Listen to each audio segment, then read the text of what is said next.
Film diawali dengan berlatar pada tahun 1127 sebelum Masehi di Persia. Pada kala itu sebuah kerajaan sedang ditimpa bencana saat jin kafir menyihir semua orang dengan beraneka ragam kutukan yang berbeda-beda.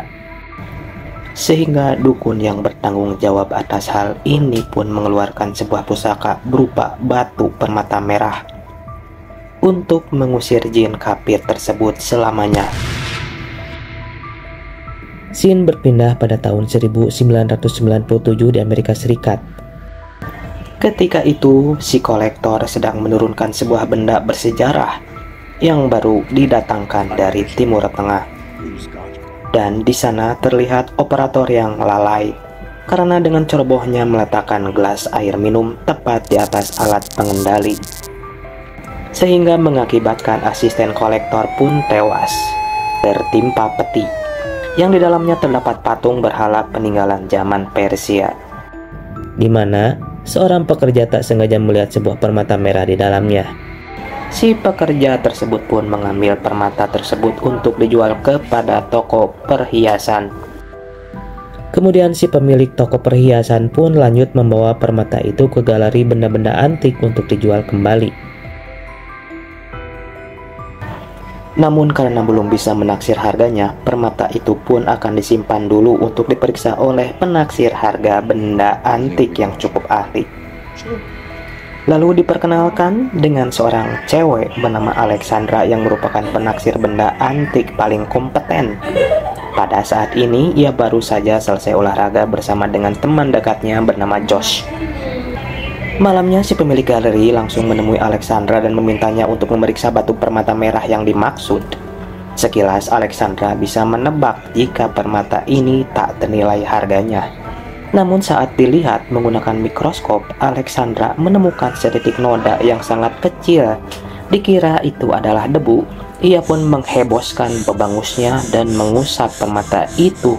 Dan tiba-tiba penasaran dengan titik noda kecil tersebut, Alexandra pun membawa permata itu pada Josh, yang kebetulan bekerja di laboratorium yang dengan bermodalkan alat-alat lengkap yang ada di tempatnya. Josh langsung melakukan pemeriksaan menggunakan laser.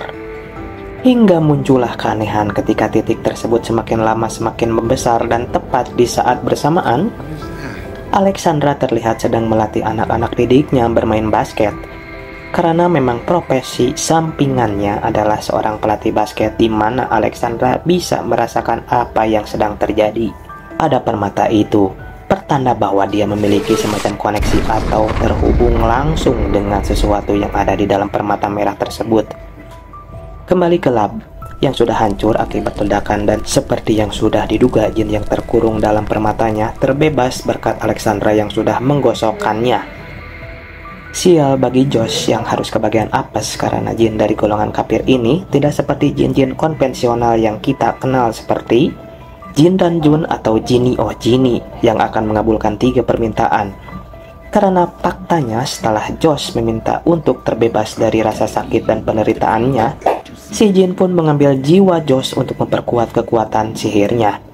Betapa terkejutnya Alexandra saat mendengar kabar tewasnya si Josh akibat kerusakan alat di laboratorium, di mana detektif yang menangani kasus ini pun menjelaskan jika musibah ini pure kecelakaan karena tidak adanya tanda atau bukti yang mencurigakan. Sementara itu, mari saya bawa Anda keluar untuk berkenalan dengan seorang gelandangan yang kebetulan sedang menunggu salah satu pengunjung toko yang berjanji akan memberikan uang kembaliannya, di mana sang pemilik toko yang merasa risih pun langsung mengusirnya dari sana, sehingga si gelandangan pun kuku lutut atau mencaci maki sumpah serapah kepada si pemilik toko yang mengusirnya. Dan ya, hal itu didengar oleh Om Jin yang kebetulan sedang berada di jalanan, di mana si gelandangan pun diminta untuk mengulang kembali sumpah serapahnya terhadap si pemilik toko. Karena ingat, meskipun jin ini punya kekuatan sihir yang tidak terbatas, ia tidak bisa menggunakannya kecuali ada orang yang memintanya, sehingga ya sesuai permintaan si gelandangan pun pemilik toko pun langsung menderita kanker dan tewas saat itu juga. Sehingga si gelandangan ini menyaksikan hal itu pun langsung ketakutan dan pergi meninggalkannya. Anehnya, ketika si jin mengabulkan permintaan seseorang, Alexandra seolah bisa merasakan dan mengetahui apa yang dilakukan oleh Om Jin. Yang hal itu terjadi karena orang yang sudah membebaskan si jin adalah Alexandra itu sendiri. Di rumah, Alexandra terlihat sedang ngobrol dengan adik kandungnya perihal kejadian bertahun-tahun lalu ketika kedua orang tua mereka tewas dalam kebakaran. Rupa-rupanya Alexandra terus dihantui rasa bersalah akibat gagal menyelamatkan ayah dan ibu dalam insiden tersebut. Kali ini mimpi buruk yang Alexandra alami nampaknya semakin parah akibat kematian Josh yang terjadi secara mendadak. Curiga jika ini ada hubungannya dengan sang permata merah, ia pun mulai melakukan investigasi mandiri hingga membawanya ke si pekerja kapal yang merupakan orang pertama yang menemukan permatanya. Berkat keterangan dari si pekerja pun, Alexandra langsung menemui sang kolektor untuk menanyakan asal-usul patung berhalanya. Ia pun menunjukkan ruangan koleksi pribadinya yang dipenuhi oleh patung dewa peninggalan budaya zaman kuno, yang salah satunya adalah patung bernama Ahura Mazda, tidak pakai CE5, yang seharusnya sudah dipajang di tempat yang sudah disiapkan. Tapi gara-gara insiden operator meletakkan minuman pada alat pengendali, maka patung itu pun hancur dan gagal dipajang di tempat ini. Si kolektor juga menjelaskan bahwa patung Ahura Mazda adalah berhala yang dianggap dewa oleh kaum Majusi Persia pada zaman dahulu. Yang karena beliau tidak terlalu mendalami sejarahnya, Alexandra pun disarankan untuk menemui seorang profesor sejarah yang kebetulan masih aktif di salah satu universitas. Tak membuang waktu, Alexandra langsung menemui si profesor yang dimaksud, yang akhirnya mengungkap tentang sejarah asli dari patung Ahura Mazda, bahwa pada zaman kaum Majusi sebelum Masehi, ada seorang dukun Persia yang membuat sebuah batu permata merah yang digadang-gadang bisa membuka portal antar dimensi atau pintu gerbang menuju dunia gaib. Alih-alih akan menjadi terobosan terbaru yang membuat Persia menjadi maju, justru yang keluar dari permata itu adalah makhluk jahat dari golongan jin kafir. Awalnya Raja Persia dan seluruh rakyat senang karena permintaan mereka semua dikabulkan. Namun ternyata ada maksud terselubung yang direncanakan oleh Om Jin, yaitu membawa seluruh pasukan jinnya masuk melalui portal dan permata merah tersebut. Yang karena jin kafir ini tidak bisa melakukannya tanpa permintaan dari manusia itu sendiri, ia pun membuat rakyat menderita seolah terkena kutukan. Kemudian menggoda si raja untuk membuat sebuah permintaan supaya membuka portal antar dimensinya dengan imbalan akan melenyapkan kutukan tersebut. Beruntung si dukun lebih dulu menyadarinya, hingga si jin pun kembali dimasukkan ke dalam permata dan dikurung selama ribuan tahun di dalam permata tersebut.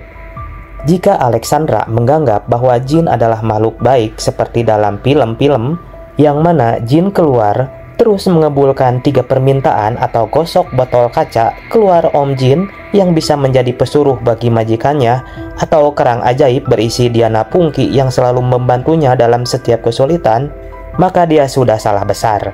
Karena faktanya, jin dari golongan kafir sama jahatnya dengan orang yang melakukan kecurangan suara, di mana semua dongeng yang pernah kita dengar dan saksikan tidak lebih dari hanya kisah sejarah yang dihaluskan supaya kesannya menarik dan family friendly banget, yang pada kenyataannya punya sisi kelam yang sangat mengerikan.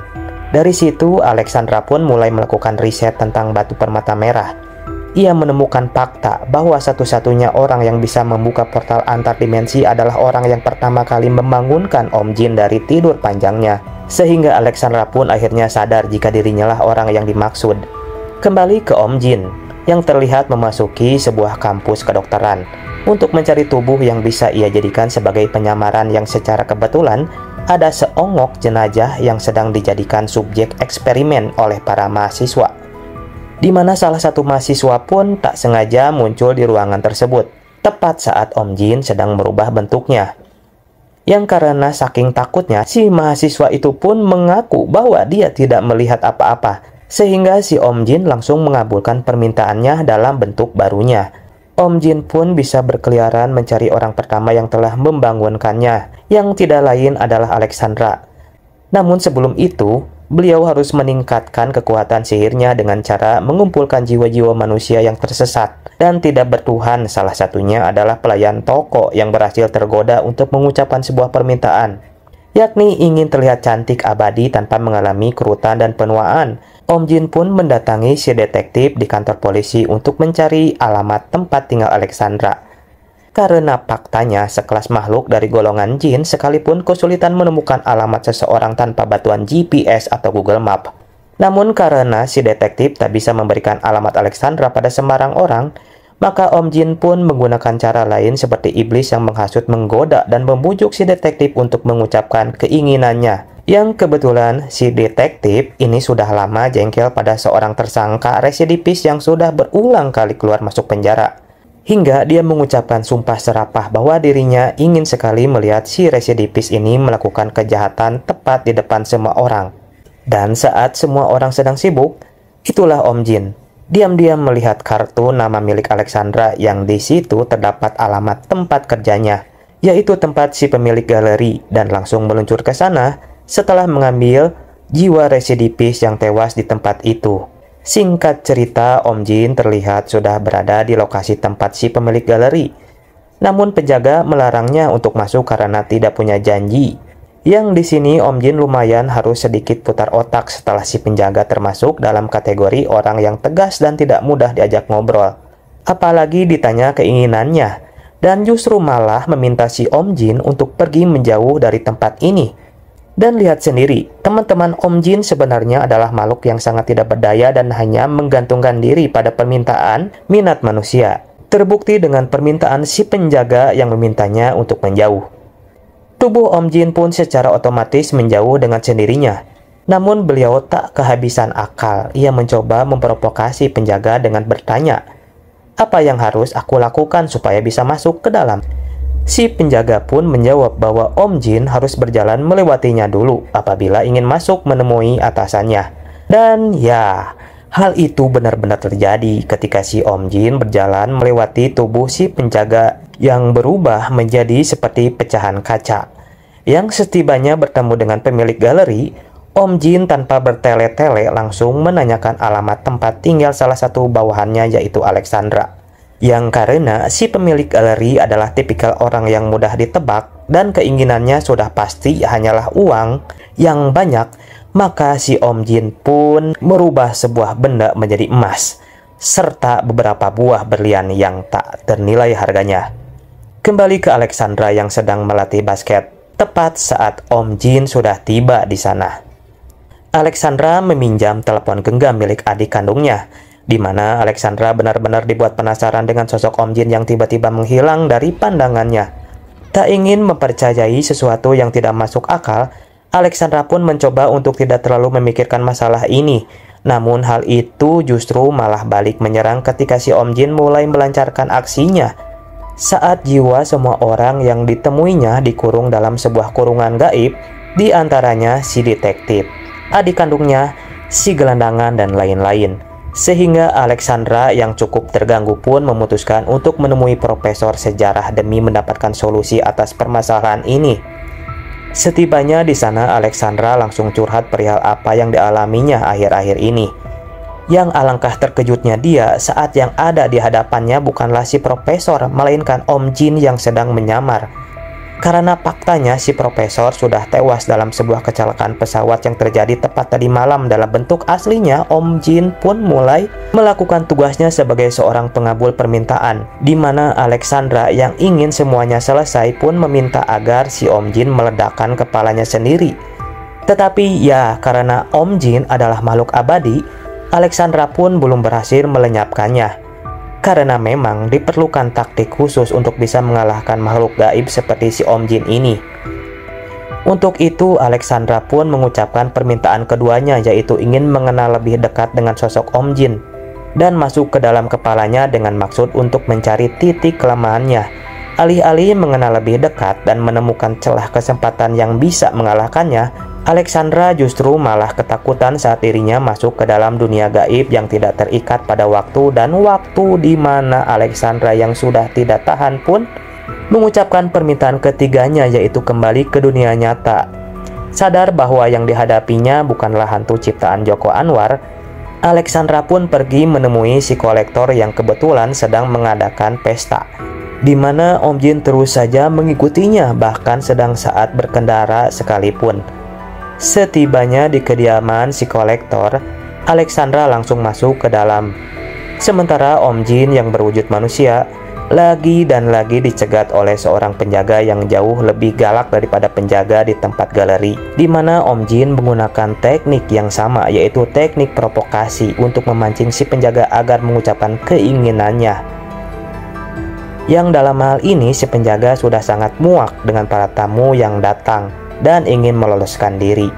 Singkat cerita, si penjaga pun terjebak dalam sebuah kotak berisi penuh air, persis seperti pertunjukan sulap yang pernah diperagakan oleh Howdy yang pesulap ahli.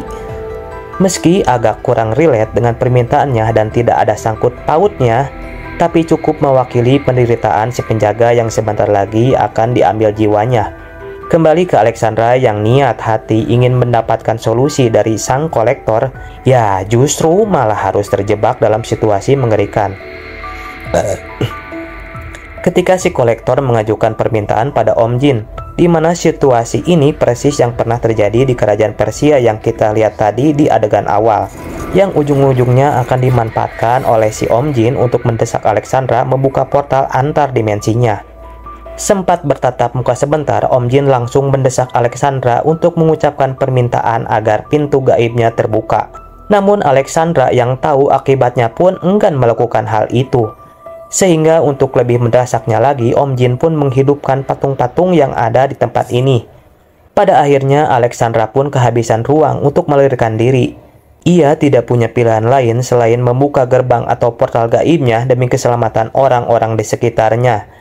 Yang pada saat ini otak cerdas Alexandra pun akhirnya bekerja keras sehingga mengingatkannya pada berita mengenai si operator yang menumpahkan air pada alat pengendalinya, yang dimana itulah penyebab utama kejadian buruk ini bisa terjadi, sehingga permintaan Alexandra adalah ingin agar si operator tidak minum di tempat kerja pada saat sedang menurunkan patung berhalanya. Dalam sekejap mata semua kembali normal seperti biasa. Josh masih hidup, semua orang masih hidup. Patung berhala pun tetap utuh dengan batu permatanya yang masih berada di dalam. Yang jika Anda masih bingung dengan apa yang sebenarnya sudah terjadi, maka saksikanlah atau dengarkanlah penjelasannya setelah tamat berikut ini. Dan akhirnya, tamat. Ending yang cukup membagongkan. Alasan kenapa Alexandra yang seorang manusia biasa dapat mengalahkan Om Jin adalah pertama, si Om Jin tidak dapat menggunakan kekuatannya kecuali ada orang yang memintanya. Kedua, kita semua tahu bahwa penyebab Om Jin bisa bebas adalah gara-gara si operator yang lalai dalam bekerja meletakkan gelas minumannya di atas alat pengendalinya. Sehingga ketika Alexandra meminta Om Jin untuk mencegah si operator minum di tempat kerja, secara otomatis semua kejadian yang kita lihat tidak akan pernah terjadi. Dengan kata lain, waktu berputar dan merubah jalan cerita yang sebenarnya. Karena si operator tidak pernah minum di tempat kerja, maka tidak menyatukan patung berhalanya, maka itu artinya si pekerja tidak pernah menemukan permatanya. Om Jin akan tetap terkurung selamanya di dalam batu permata merah tersebut. Pesan yang bisa kita ambil dari film ini adalah hati-hati dalam berucap, hati-hatilah dalam meminta kepada selain yang maha kuasa. Ingatlah, tidak ada jalan pintas untuk mendapatkan apa yang kita inginkan. Bahkan jalan pintas itu sendiri pun butuh perjuangan dan doa untuk mencapainya. Saya Dadang Mulyadi mewakili jajaran direksi yang bertugas mengucapkan terima kasih dan sampai jumpa di video selanjutnya. Blekok, blekok.